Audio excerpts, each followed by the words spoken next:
والشاكرين والحمد لله رب العالمين।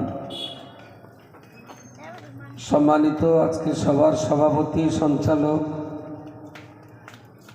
উলামায়ে কেরাম, হুফাজে কেরাম, হুজ্জাজে কেরাম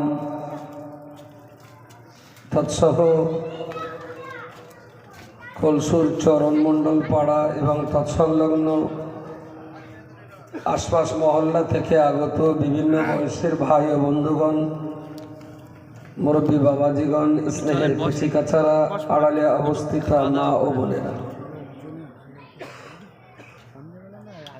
বাদ মাগরিব থেকে পর্যন্ত বেশ কিছু মূল্যবান কোরআন হাদিসের কথা আমরা শুনেছি। মাইকের আওয়াজ অনেক দূর পর্যন্ত যাচ্ছে,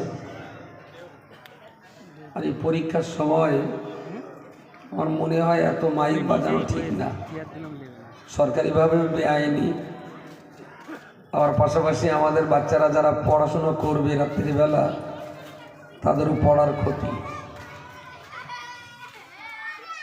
কচি বাইরের দুটাটা চোখ বন্ধ করে দাও, আমাদেরই ক্ষতি, এটা আমাদেরই কচি কাঁচা।